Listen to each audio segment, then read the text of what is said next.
I've been making videos for the past 6 years, and about 5 of them have been on YouTube. At first when I was doing this, I was doing it part-time, but last year the company I worked for had a massive layoff, and I decided I would take this opportunity to try to transition and do this full-time. The videos I make usually fall under one or two categories, either transformative or commentary and criticism. Both of these categories are covered under what is called fair use. I recently did a review of Scout's Guide to the Zombie Apocalypse, and Paramount decided this was not fair use, even though it is.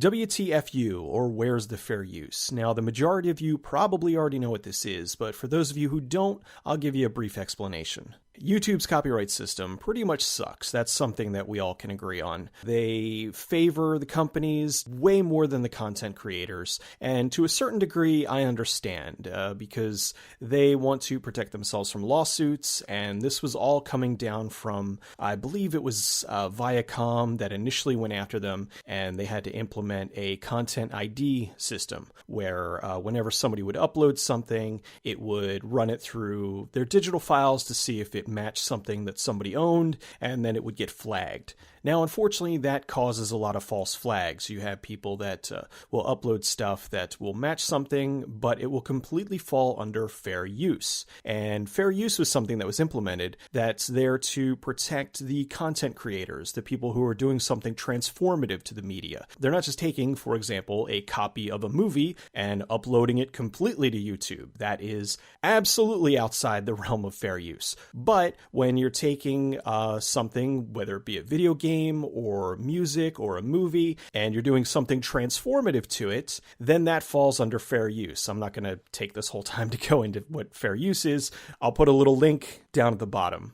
Early on in 2016, a lot of larger YouTube channels started getting hit with false claims. There was grade A under A, your movie sucks, and the Nostalgia Critic. And the Nostalgia Critic was the one who coined the WTFU hashtag. He had gotten hammered with some copyright claims, and he had gone through the entire system to counter and dispute their claims, and YouTube is hands-off with the process. The YouTube claim and dispute system sucks. They recently fixed it to a certain degree, but it's still there for people to be able to abuse. When you get a copyright claim on one of your videos, it essentially goes like this. You see that you have a claim, and then you can dispute it. You have to fill out this form and say why this is something that you own. Either it's under fair use or they have a few other options. And basically you fill out this whole thing and you wait. And the person who put out the copyright claim, they can sit on it for 30 days. Now, what used to happen was during that time, the person who made the claim,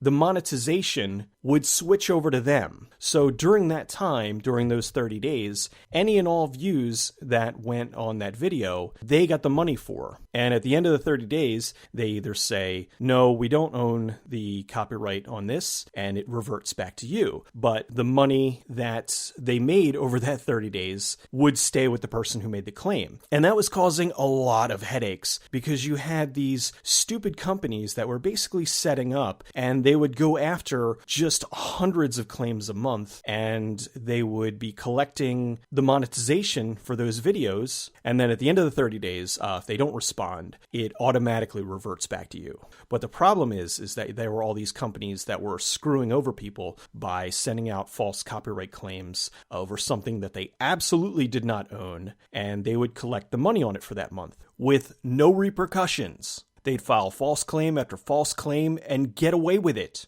Now, YouTube fixed that. They came up with something that people had been begging for the longest time, where when a company would make a claim, once the person would dispute it, the money that was made over that time would go into a fund kind of off to the side, and it would sit there. So either at the end of 30 days, or if the claimant decided to give up early, then the money that was made over that time would revert back to whichever party, either the party who says, we own the copyright on this, or they review it and they say, no, this is something we either don't own the copyright on, or this is something that falls under fair use, and then the money would go to the person who created the video.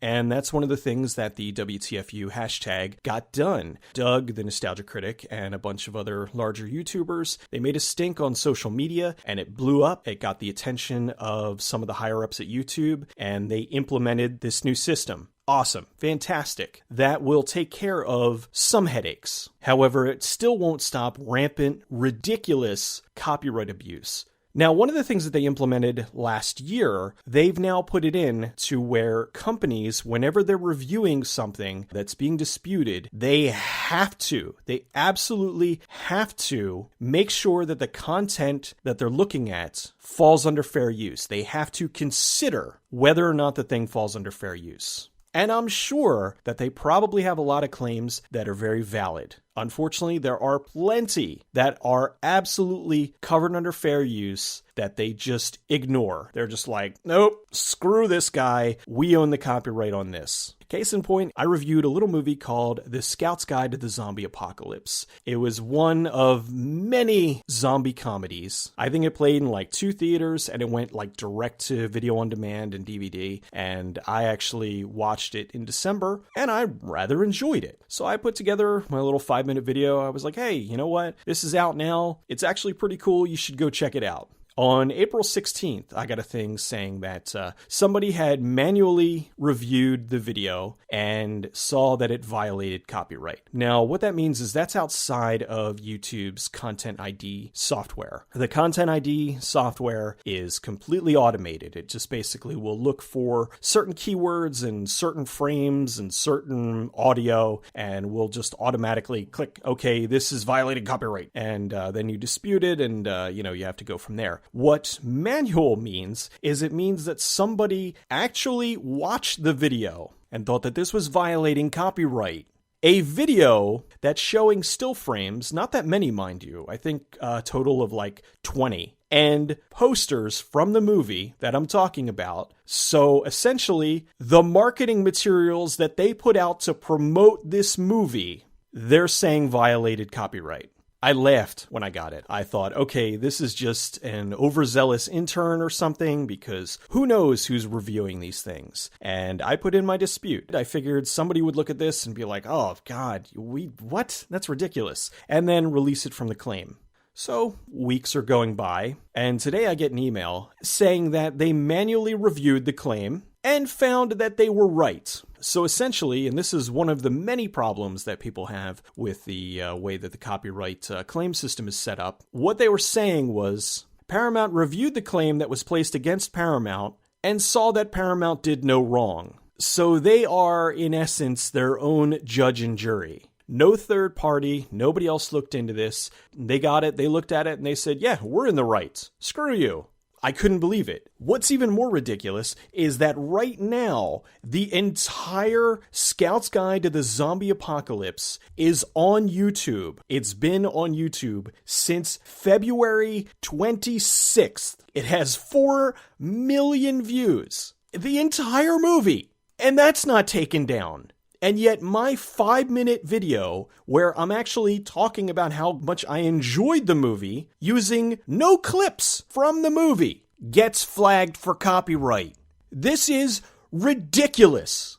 I'm a relatively smaller YouTuber. I've got 68,000 subs, which is great. I'm very happy. I appreciate all of my subs that I've got so far. But in the grand scheme of things, 68,000 is still small. The larger YouTubers, the ones that have hundreds of thousands of subs, they're going through a lot of these same headaches. And it's ridiculous on YouTube's part because you have to wonder what the mindset is. When you hit 100,000 subscribers, YouTube will mail you a plaque. And it says, hey, you've hit this major milestone. Thanks for being a content creator. You've earned this. You've earned 100,000 subscribers. That's a big deal. And for them to allow this kind of nonsense to continue is stupid because it's like, don't you think that these people, they've been using this service for years and they just out of the blue will treat them like common criminals? I Hate Everything was one who he woke up one morning and his channel was completely gone. The whole thing got taken down.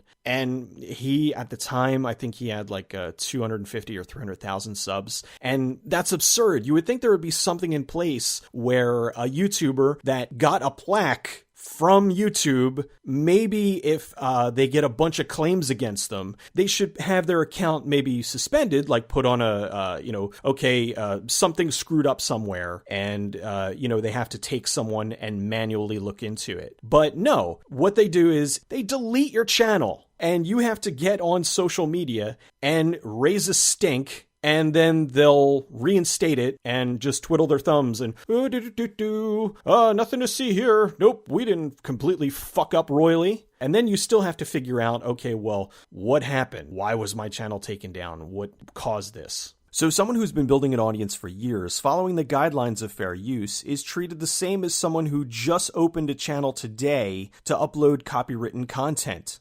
YouTube has a lot of things that they need to fix. This is a platform that is growing. It's kicking the shit out of regular television. YouTube, or should I say Google, needs to take a look into what YouTube is. And in order for it to continue to grow, they're going to need to start standing with their content creators. The creators are the lifeblood of YouTube. Right now, YouTube is the 800-pound gorilla. But the thing is, if they keep pissing off content creators, eventually there's going to come another upstart site, and it's going to put them out of business. And I know people think that YouTube and Google, they're too big to fail. Well, remember MySpace? Remember how huge MySpace was? And then all of a sudden, along comes Facebook and completely obliterates them. And MySpace is now pretty much a joke. So right now, yes, YouTube is great. YouTube is absolutely wonderful. I love being able to create content that makes people happy. I love being able to put up stuff that people watch and enjoy and send me messages about how, hey, I had no interest in watching this movie, but I watched your video and I loved it. I went out and checked it out, and now I have a new favorite movie. That's fantastic. That's what I'm here to do. I want to create stuff. I want to talk about movies and entertainment and make people happy.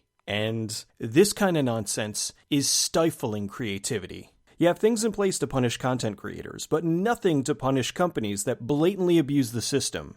YouTube, fix your shit. Where's the fair use?